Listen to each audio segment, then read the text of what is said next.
So this panel, like we did yesterday, a little more mindset. This is about growth as a trader and seeing yourself a little bit more from that third-person view, a little more third-person perspective. Am I growing? Am I advancing into that person I want to become? Who is that person? What does he look like or she look like? What is he doing? What is she doing? You know what I'm saying? And I think often if you have no picture of that in your mind, you wander aimlessly.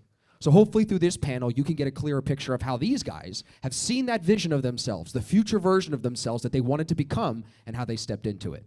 So first question, I'm going to ask all three of you this. Ev, you can go first. How do you define a great trader, and how did you know that you were becoming a great trader? I'd say a great trader is someone that's, like you said earlier, hard to kill, adaptable, but really just like a good learner. Someone that is genuinely curious about themselves, about the market, just anything in general, that they want to learn, because obviously we've all been through the trading process, that you learn about yourself a lot more than you probably thought you would. I think a great trader is just someone that's always looking to learn more. They're never complacent and think they have it all figured out, that they handle losses well 1 week, the next week they don't. They're not like, oh, fuck, I thought I had that figured out. They're still hungry to learn and figure out themselves of why this thing keeps happening. Why am I still not progressing as fast as I thought that would be? Because the people around me are getting better. What is the next thing I need to work on? And just like the challenge of it and learning about themselves. And when I knew I was a great trader, you said, fuck, I don't know. I don't even think I am. I'm a good trader. But it really just comes with, like, when your habits start to line up with, like, the goals that you have. Like, you say you want to achieve 10,000 a month, but then you look back at, like, everything that you're doing, and it's like, I probably don't deserve that, because what I'm doing does not really line up with all the people that are outworking me or out studying me or whatever the case may be, that once I actually stop tilting and stop doing things that I knew were wrong and try to do things that lined up with the visions and the goals that I wanted, then I was like, okay, well, now you're at least disciplined enough, and maybe you do deserve it because you're taking the steps necessary, or what I thought would be necessary to achieve what I wanted. That's when I thought, okay, yeah, you do have the right head on your shoulders for now than you did a week ago or 2 months ago. You are a great trader, bro. You're humble. So there's another thing to take out of it. Humility, you know? Even calling yourself a great trader carries some weight that some of us don't want to carry. We'll come back to that. Go ahead. How do you define a great trader, and how did you know when you were becoming one? So for me, I think that any trader who is just mature and professional is a good trader. You know, the ones that are not doing that degen stuff, the ones that are not breaking their rules, the ones that are not treating it like a game. Like these evals and these sim-funded environments, they provide a safe environment for you to take a crack at this. And I think the trader that treats it all the same, right? Like eval, sim-funded, live, personal funds, right? When you treat it the same every single time, I think that's the makings of a good trader, because I think one of the most underutilized things is the practice account. Like you guys have a practice account. Like that's where you test things. That's where you break your rules on purpose. That's where you do the degen stuff, is in that practice account. And I knew that I was getting to the point of becoming a great trader when I no longer had anxiety or even concern around the outcome of the trade. Because one of the things I say that's kind of like, it sounds like a contradiction, and it's hard for people to wrap their heads around it, but you know, a good trade can be a losing trade if you followed your rules, if you stuck to your plan, right? Even if the trade didn't work out because you were either right and tight or you were just flat out wrong, but you committed to the rules and the process and it didn't work out, you still did the right thing, even though it didn't pay you. Yeah, so I think there's a lot of definitions for it, but for me, what I think a great trader is, and when I felt myself becoming a better trader, was when I started to fall in love with the process, with the journey, right? And oftentimes we're on this hunt for profitability. And I even hate the word, like you guys said earlier, the way that we speak about it, like we're gonna flip a page one day and be this great trader. And it's just gonna be roses and rainbows, and we're gonna make money every day, and it's all green P&Ls. And that's never the case. And once I really accepted that, and I watched the guys above me that were doing really, really well, that were continuing to work on themselves like everybody up here, and it wasn't one day they just made it after a couple years and that's it, and it's great now. That's what I define as a great trader, someone that stays a student in the game, constantly looking to improve, continue to get better, and falls in love with the journey, the process of trading itself, and of that never-ending improvement, right? As you get better, as you get risk management down, your strategy down, you face different demons, and it's a kind of a never-ending process as you start to scale, right? If you make it in one account, you're going to want to maybe copy trade more accounts. Maybe you're going to get to a live account. You're going to eventually want to scale up. You are facing that never-ending challenge of getting better, managing more risk. And if you become a person that is constantly able to be resilient and be looking forward to that next step, that's how you become great. Let's talk about that word, resilience. You've all mentioned it. What builds resiliency in this business? You want to whack at that, Zach? Yeah, so it's a little bit part of my presentation coming up next, but I think a lot of it is built around trading in your personal life outside of trading, right? So within trading, it's showing up every day, it's doing what you need to do, following your system, really controlling your emotions or being aware of your emotions and creating new responses to them. But I think it's built in other areas of our life, right? And I kind of talk about this a lot. If you're undisciplined in every other area of your life, what in God's good name makes you think that you'll be disciplined when there's money on the line? It's not going to happen. So creating the right habits outside of trading itself, going to bed early, reading, studying, actually reviewing your trades around trading, maybe picking up a hobby. Maybe you're not going to run ultra marathons like me, but you're going to go on a walk every day. You're going to read 10 minutes of a trading psychology book. So it's creating this discipline in other areas of your life that you bring to the chart that builds resiliency, right? Because if you have the confidence that you don't break promises to yourself, you go on that walk, you do whatever that thing that you do is, the hard thing every day, when it's time to wrap it up after 2 L's or 3 L's like me today, unfortunately, quick ones, that you do. And you don't, go crazy, go on tilt, blow the account. So that's how I think you can build a lot of resiliency outside of trading itself to bring to trading. Ev, and then Isaac? Building resiliency. Yeah, I think it comes down to the trader just being honestly delusional. I mean, we've all got into trading saying, okay, like 95% fail. I want to do that. Like that sounds probably like I could make that work. I have no idea what it is, but I think I'll have a Lambo in about a month. If 95% fail, I should be pretty good at it. But it's that delusion that you deserve it and that you think you can accomplish it no matter how much you've failed or how many losses you've taken. You want to still figure it out, that you think, I don't care how long it's taking me. I think I could do this. I know I can do this. That's why I'm going to keep on pushing. And that's why, if you're here, you haven't given up. That's a matter of, I think any successful trader is just one that didn't stop. There's plenty of traders that we've all experienced the same shit in the beginning. It's just a matter of, well, if you're still here today, it's because you just didn't quit. That you need to have like that delusional self-talk in a positive way. That you're taking all these lessons as like, oh, this is a challenge. I love it. I'm going to keep on getting better. Just wait and see. Give me 3 months. You'll see how much better I can get. I mean, like anyone in this room, I think it just takes time if you could believe in yourself. So before I could probably add to that, I would ask you, how would one measure resilience? I think it's like that bandwidth we were kind of talking about of resiliency would be, in my head, you'd have no resilience if you're quickly swayed from the goals you set on Monday. By Wednesday, you're on to something different. You're not resilient. You're not consistent. You're not staying with it. Yeah, so resiliency in the bandwidth on trader, the resilient trader takes that first loss, knows he followed his system, and still can take the second trade with no issue. So how do you build that is the question. I don't think you do. I think it's got to be something that you bring to the table coming into this, because going back to that 95%, it's less than that of people who won't make it. So I think people who are naturally resilient, but then it ties into that consistency and that discipline, you're the ones that have a shot. Not even the ones that are going to make it, but the ones that have a shot at making it. Everyone else gets flushed out quick. And they're so stubborn and ignorant or whatever that they keep trying when it's just obvious they're never going to have a shot at this. So I think it's just people who have that natural resilient nature that are the ones that have a decent chance of succeeding in this. I don't think it's something that's built up in trading.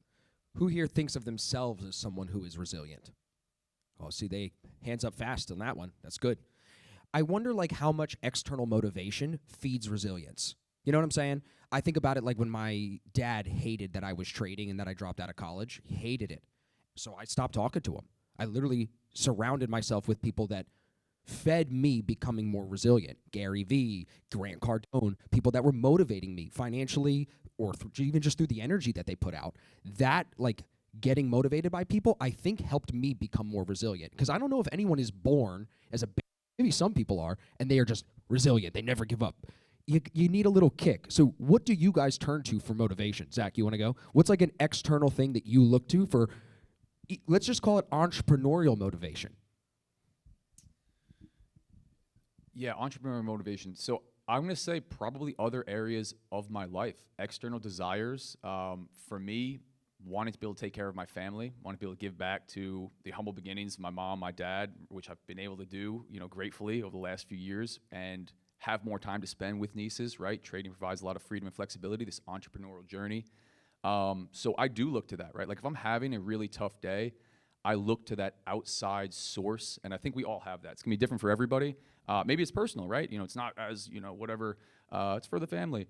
Maybe it's for you, right? You've been working really hard all your life. You want to, have nice things. You want to be able to do nice things, experience life itself and travel. But whatever that outside driver is, bring that in, and not in that materialistic way where it's money focused, but on what this means to you. Why are you here behind the charts? And if you can kind of picture that and visualize that a bit, it can really kick in when you're having a tough day or when you're having a good day, and you start to have those demons kick in and we start to go on tilt or want to continue to trade.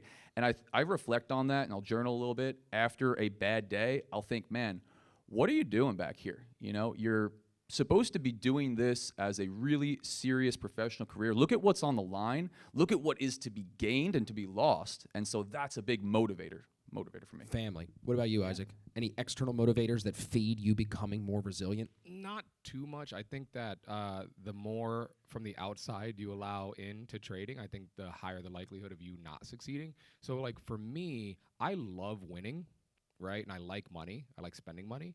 I love winning, but I hate losing more than winning. I understand that you can't win all the time, right? You look at like racing, right? Like championships. Like think about how like you can win so many times throughout a season, right? But not win the championship, right? Or having an excellent race and you only end up on like third or second.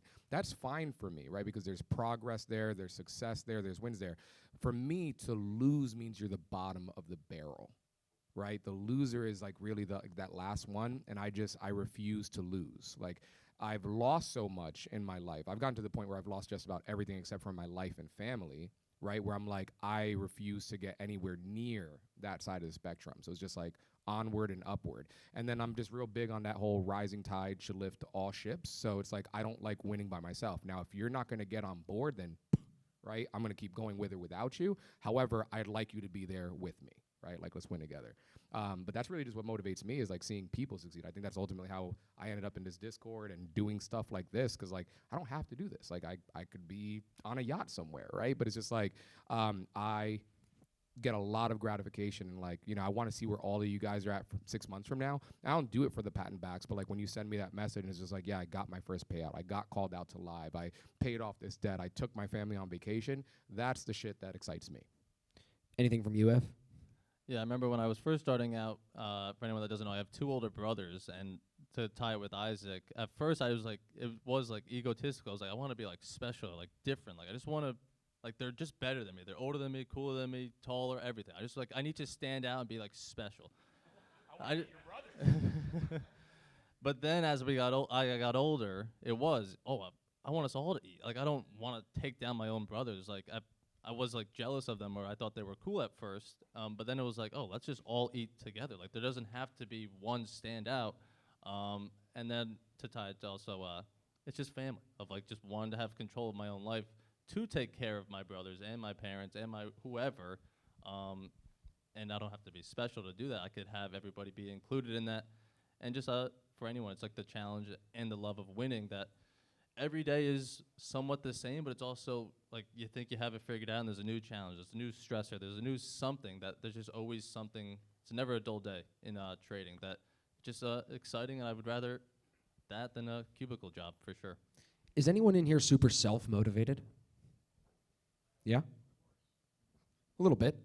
So like something I would think about is what do you do to yourself? What can you do to fill your own cup? We talked about that a little bit yesterday. Because if the cup is full, you can give to other people. But also when the cup is full, you are more likely to evolve, I think. When you're running on half empty, you're probably not getting the most output. So something I do is on Sunday mornings, I'll have my coffee before the kid wakes up, a little joint, and some loud music.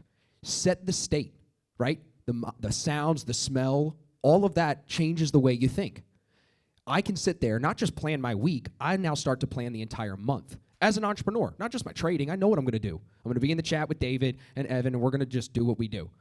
So sometimes the growth and evolution is like a pause. I need to slow down, not no disrespect, because I agree with your answers about family, but I don't think about family when I want to evolve. My wife and my kid are motivation, but they're not going to tell me what to do to become the better version of myself. So I got to sit there and get in the zone. Like Kobe Bryant, again, before he plays the game, he's in the zone. You don't play. You think you tell jokes to Kobe Bryant, bro, before a basketball game? No, he's locked in. So I think sometimes you can find that evolution and that growth through self-motivation, through self-care. Do something that fills your cup. You might come up with that next new idea that takes your business to the next level. Especially as you start making more money, like Tanner said yesterday. You start doing well, you look around, everybody else around you is not growing as fast. How do you stay growing? Well, of course, you pay to get in rooms like this and get around other people, but you also got to go to the gym, put the headphones on, and do this and get your mind and your state a little bit different to allow new ideas to come in that lead to evolution. You guys want to add anything on that? Yeah, I wanted to build off that. So I do use family as motivation. I do think about family a lot, these opportunities for them, but I definitely don't want it to be misinterpreted. And Joey had a really good way of kind of saying what you just said. You need to become the best version of yourself to be there for everybody else. Like, you're never going to be able to provide for anybody else or, give these things to your family or give back whatever it is you want to do if you're not the best version of yourself. And that does mean being selfish to a degree in certain areas, right? Like, I spend a lot of time on working out, doing the training. On a bike by yourself. Doing these things, right? Like long runs, long rides, listening to, constant psychology books on tape, training psychology. But you have to become the best version of yourself 100%. And whatever that means to you, right? It's going to be different for everybody, but take that time. And I think oftentimes these days, because I see it in so many people's families, so many things, people are just running themselves ragged around their jobs, trying to do great at their job, not taking care of themselves. Like, if you're on the charts all day for 14 hours, ripping Red Bulls and thinking you're going to be doing great coming into FOMC or, whatever it is, like, it's not it. It's not it. That's not how this, is built. It's not how anything is built. So, Well said. Anything you guys want to add on that? So then let's think back for a second. If evolution means like coming from here to here, let's think. When you first started trading, what would be some advice that you could tell that version of you, day one, of how he could grow faster and how he could evolve into the version sitting on stage faster? Isaac, you want to go? It's a little tough for me because I started so long ago that so much has changed. Like, I had a lot of conversations with a lot of you guys, like everything from, first off, the options, right? How many funding firms and prop firms there are now compared to 12 years ago. Pricing's changed. The ability to get paid on monopoly money, like you can take payouts, real money to your bank account on fake gains. And again, just like the copy trading, it's changed so much. Like also these communities, right? YouTube, live streams, Discord, Patreon, none of that stuff existed when I started. So you guys have an opportunity that most people did not have when they started. Exploit that to your advantage as best as you can, right? Like, use the tools and the resources. Try. It's hard. There's a lot of BS out there, and it's hard figuring out how to sift through that. There's a lot of frauds, a lot of scams, inconsistent stuff. Prop firms disappear, people disappear. Just get the same way you got to get really good at identifying trades. Identify what's actually useful and resourceful, and then just leverage the hell out of it. That's a good answer, but you didn't answer my question. What would you tell younger Isaac? I know it was a long time ago. You just told us how long ago it was that you're old. Cool. What would you tell him? Just stay. You like how I don't let him go? Yeah, no, for me, it would just be, and I think it's ultimately what brought me here is like, just stay the course, right? Just focus on the process, and everything else is going to work itself out. And like, I can say through the good and the bad, up markets, down markets, this president, this virus, this terrorist attack, like, I'm still here. Like, that resilience, I think, just shows over time. Facts. Like, just keep your head down, focus on the process and the results, whether that's a ranking, whether that's a dollar amount, whether that's an award. That stuff will come if you just focus on the process. Notice he doesn't want to change anything. The one that's been trading the longest up here doesn't regret anything. He would just tell his younger self, buy in. You're going to go where you want to go. Stick to it. Buy in. It's going to take longer than you thought. But he doesn't want to change anything. He's not like, I would have gone back and joined this one Discord instead of that. That wouldn't have made a difference. So notice the lack of regret. That's a mindset thing for sure. I do think I made the most of the things I had available to me. Like, That's it, huge. right? You have to. You got to squeeze it. You want to add anything, Ev or Zach? Yeah, removing that expectation and like the timeline that you give yourself when you get into trading. I mean, it's like it's going to take longer than you want and you think it's going to take, but the good news is it's also up to you of how long it could take. That it's up to you of how much you want to put into it is what you're going to get out of it.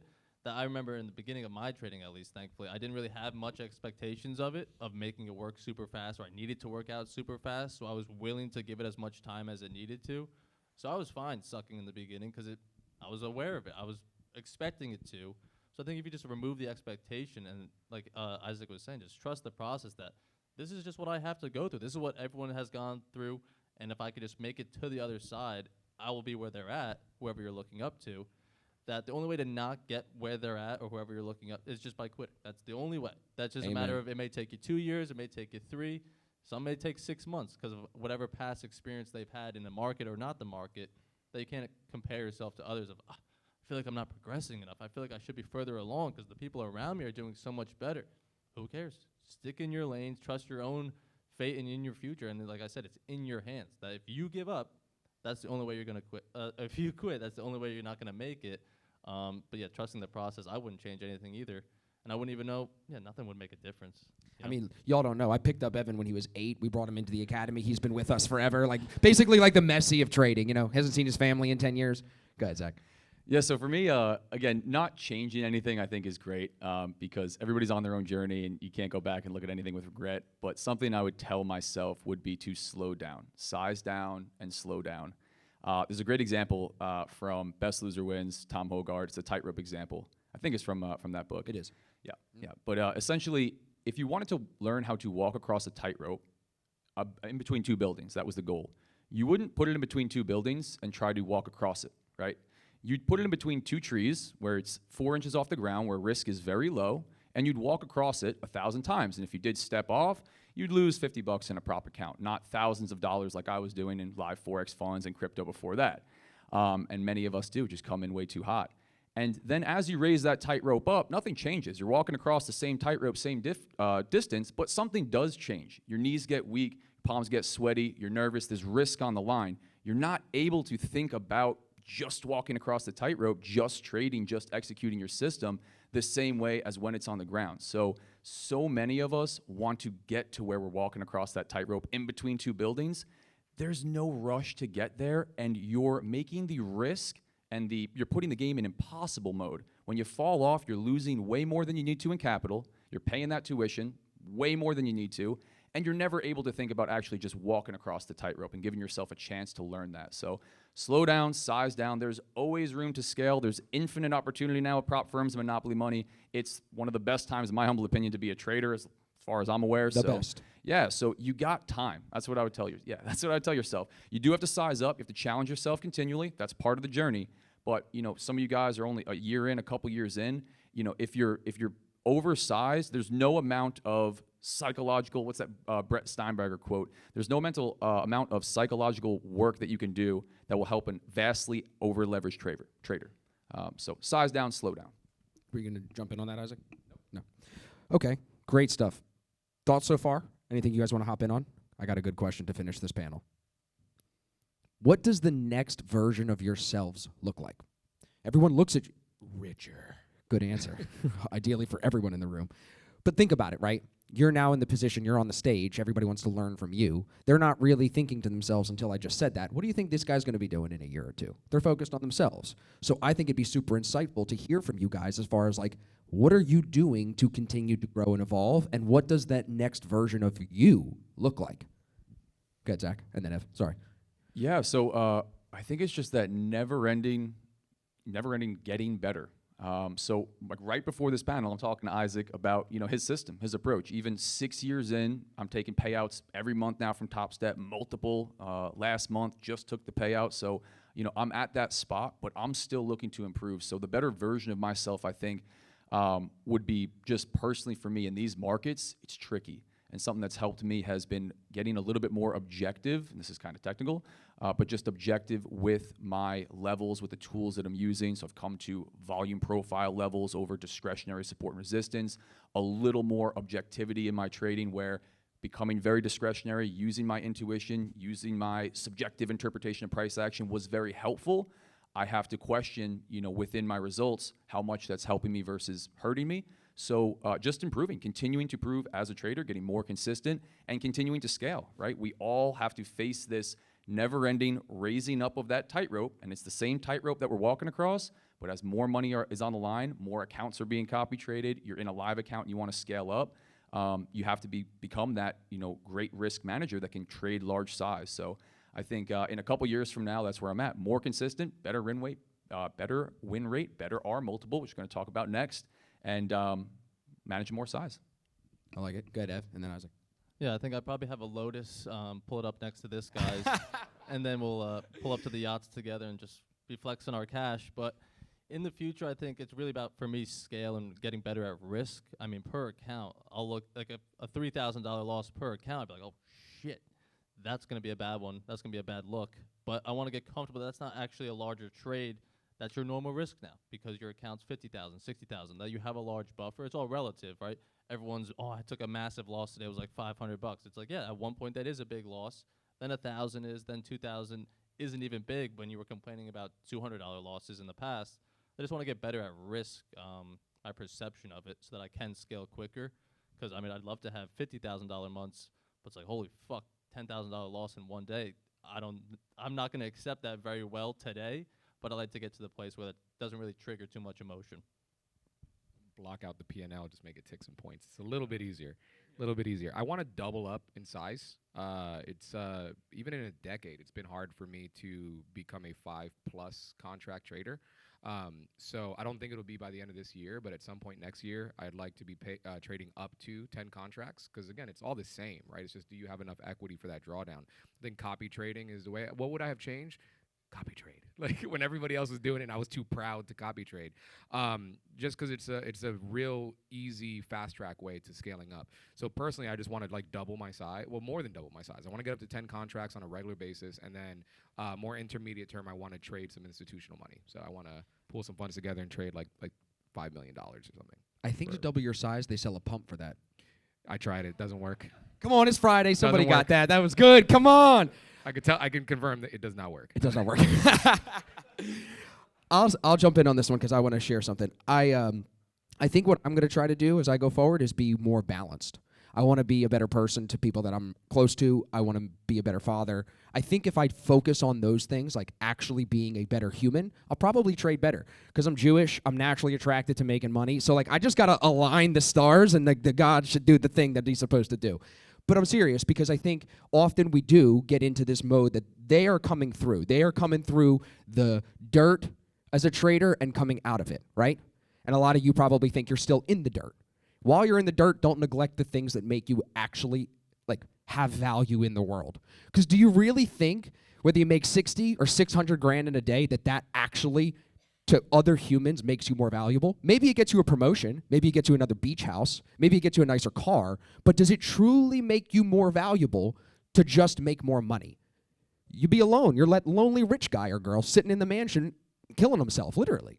So I think I would just give you guys all advice of try to find balance even while you're in your hustle mode, if that's where you're at. Because now I'm coming out of the hustle mode a little bit, trying to really be selective with my time, and I wish I have more balance, because I don't have a lot of balance in my time, you know? Good? Give it up for the boys. Great panel.